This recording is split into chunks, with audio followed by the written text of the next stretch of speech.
মানুষ মানুষের ঘর ভাঙে না, ঘর গড়ে। ঘর ঘর তো আমারও ছিল।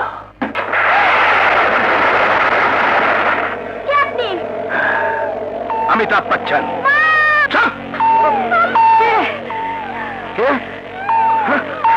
তুমি পশুর রাজা সিংহ, সবাই আদর করে ডাকে লায়ন। আমার পেছনে পুলিশ। আমার সম্পর্কে কোনো কথা পুলিশকে বলা যাবে না, বললে এর প্রাণপক্ষী ফুরুত। দরজা খুলুন, বাড়িতে কে আছে দরজা খুলুন, দরজা খুলুন বলছি। এদিকে আর কোনো আসামি পালিয়ে এসেছে?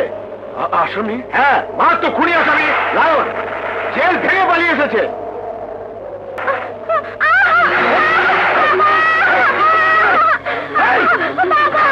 আমি তোমাকে পুলিশের হাত থেকে বাঁচাবো। তুমি? আমি? হ্যাঁ হ্যাঁ আমি। ভাই, পুলিশ চলে গেছে তো? দরজা বন্ধ করে দিয়েছেন তো? ব্যাস, এখন চুপচাপ ওই ঘরে গিয়ে বসে থাকুন। যান। ভালো হবে না বলছি, আমার মেয়েকে ছেড়ে দাও, ছেড়ে দাও তাকে, নইলে আমি পুলিশ ডেকে আনবো, পুলিশ ডেকে আনবো, পুলিশ। ভাই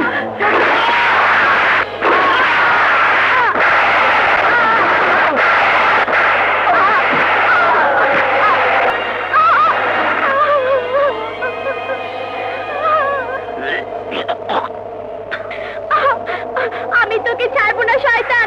ভাইয়া আসুক, আমি চিৎকার করে ভাইয়াকে বলবো আমার বাবাকে খুন করেছে লায়ন, আমার মাকে খুন করেছে লায়ন, আমার সর্বনাশ করেছে লায়ন। বলবি? তবে তোর ভাইয়াকে না, আল্লাহকে।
আমি পারি না, আমি সহ্য করতে পারি না।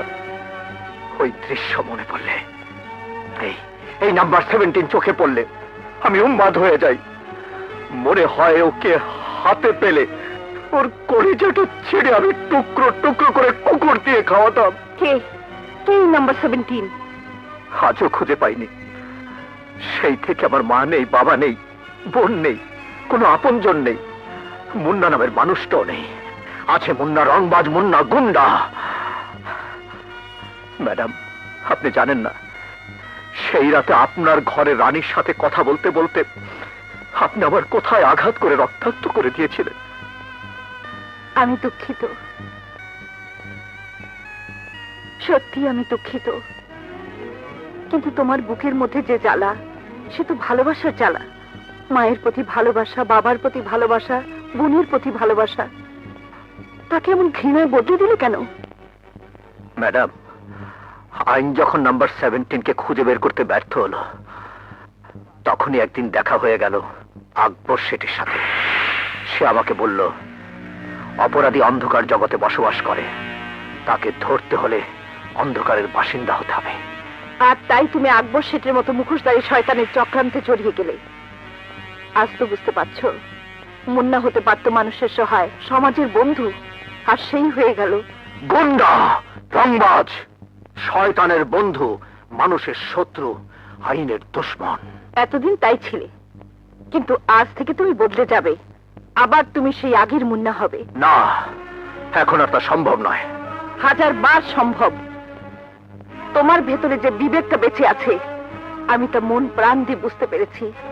আমি তোমার মনুষ্যত্বকে বিশ্বাস করি। না না না ম্যাডাম, না। আপনি বিশ্বাস করলেও এই সমাজে আমাকে বিশ্বাস করার মতো কেউ নেই। আমার জন্য সবার মনে শুধু ঘৃণা, ভয়, সন্দেহ আর আতঙ্ক। কেউ কেউ আমাকে বিশ্বাস করতে পারে না, কেউ আমাকে ভালোবাসতে পারে না, কেউ না, কেউ না। কে বলেছে? এখন এই সমাজে এমন মানুষ আছে যে নিশ্চিন্তে তোমার উপর বিশ্বাস করে, ভরসা করে, তোমাকে ভালোবাসে, তোমার জন্য ভাবে, তোমাকে সুন্দর দেখতে চায়। শাস্তি? লায়নকে দেবে শাস্তি, তাও আবার এক মহিলা উকিল? হেসো না লায়ন, হেসো না। ওই মেয়ে উকিলটাকে যদি ছোট করে দেখো, তাহলে তোমার এই হাসি কান্নায় ভেসে যাবে। মানে? এই সেই উকিল যে আমার ছোট ভাই আসলামকে ফাঁসিতে ঝুলিয়েছে। কিন্তু আপনার ভাই যে খুনি, তার প্রমাণ ছিল। আমার তো কিছুই পাবে না। লায়ন, প্রমাণ ছাড়া কি কোনো অপরাধ হয়?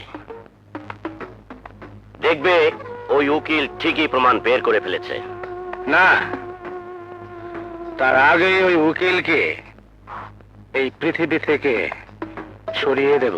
ধীরে বন্ধু, ধীরে। সেই উকিলের তীক্ষ্ণ বুদ্ধির সঙ্গে এখন যুক্ত হয়েছে এক মহাশক্তি, যে শক্তির নাম মুন্না। মুন্না? হ্যাঁ, ভুলে গেলে সেই মা বাপের সন্তান, সেই বোনের ভাই যাদেরকে তুমি খুন করেছো? সেই কেসই তো নতুন করে উঠতে যাচ্ছে। জানি, কিন্তু আমি যে সেই লোক, মুন্না বা সেই উকিল তার কিছুই জানে না। জানে না? যদি কোনো প্রমাণ বেরিয়ে যায়, ওই নাজমা উকিল আমার প্রধান শত্রু, যে আমার ভাইকে ফাঁসিতে ঝুলিয়েছিল, আর ওর বাপের কারণে আমার 10 বছরের জেল হয়েছিল। বাপ? কিসের বাপ? কার বাপ? আপনাকে যে জেলে পাঠিয়েছিল সেই উকিল তো নাজবার আসল বাপ নয়। নাজবাকে কুড়িয়ে পেয়ে মানুষ করেছে। এসব কি বলছিস? হ্যাঁ স্যার, আমি কেন, বস্তির সবাই জানে নাজবার মা ট্রেনে কাটা পড়ে মরেছে, আর ওর নান্টু নামে একটা ভাই ছিল, সে ট্রেনে হারিয়ে গেছে। নাজবা এখনো নান্টুকে খোঁজে। লায়ন, এত বছর পর কালা একই গান শোনালো। বুদ্ধি পেয়ে গেছি। এখন তোমার দলের একজন বিশ্বস্ত লোক লাগবে, যে নান্টু সেজে নামার ঘরে যাবে। তারপর শুরু হবে চোর পুলিশের খেলা। দেখুন দেখুন মিস্টার আকবর শেঠ, আপনার বুদ্ধি আর আমার চৌকোর সাগরেদ ডাব্বু মিলে কেল্লা ফতে হয়ে গেছে। পুলিশ যে পয়েন্টে প্রমাণের কাছাকাছি এসেছিল, ডাব্বু সেই কাগজ নিয়ে চলে এসেছে। নাজমার কোনো ক্লুই পাবে না। লায়ন, বলো। এতদিন এক ঢিলে 2 পাখি মারার কথা শুনেছ। আমি এখন এক ঢিলে 3 পাখি মারতে চাই। 1, তোমাকে বাঁচাতে চাই। 2, নাজমাকে ফাঁসাতে চাই। আর 3, মুন্নাকে সন্দেহের যন্ত্রণায় অবিশ্বাসের কাঁটা বিধিয়ে আবার নষ্ট করতে চাই, আমার কাছে ফেরত আনতে চাই। কিভাবে? ডাব্বু আবার যাবে তার নকল বোন নাজমার বাড়িতে হেরোইনের প্যাকেট নিয়ে। আমাকে কোথায় নিয়ে যাচ্ছ? রানী, নাচ থামিয়ে এসব কি হচ্ছে? এখানে মানুষ আসে মৌজ করতে, ফুর্তি করতে, তোমার প্রেম নিবেদন দেখতে আসে না। চলো। আরে হাত ধরে টানাটানি করছেন কেন? ছাড়ুন, আরে ছাড়ুন না, আরে ছাড়ুন না। ছাড়বো মানে? তুমি কি আমাদের ফ্লোরে লাল বাতি জ্বালাতে চাও না? আরে ম্যানেজার সাহেব, লাল বাতির জন্য ঘাবড়াচ্ছেন কেন? আপনার ফ্লোরে তো লাল বাতি, নীল বাতি, সবুজ বাতি অনেক আগে থেকেই জ্বলছে। শুধু একটা বাতি জ্বলেনি, ওটা আমিই জ্বালিয়ে দিচ্ছি। তোর কে করতে মারি?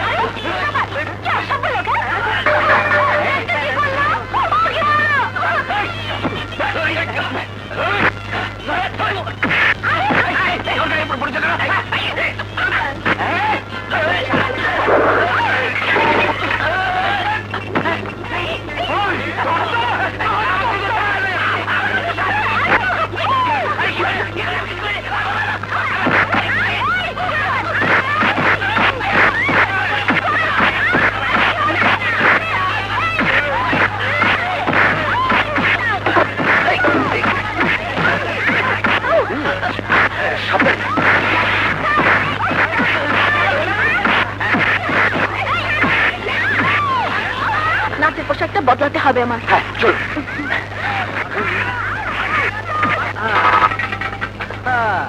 আরে মেম সাহেব, ওটা কোনো জায়গা হলো? সুন্দর সুন্দর পোশাক পরা সব নোংরা লোক। এই সমস্ত আজে বাজে লোকের সামনে আপনি নাচেন, গান করেন, ছি ছি ছি। কি করব বলুন, এটাই যে আমার পেশা। লেখাপড়া তেমন শিখিনি, গান জানতাম আর একটু নাচ শিখে নিয়েছি। না না না মেম সাহেব, গান কি ওইসব নোংরা লোকের মধ্যে বিক্রি করা জিনিস? গান হলো প্রাণের জিনিস, প্রাণের।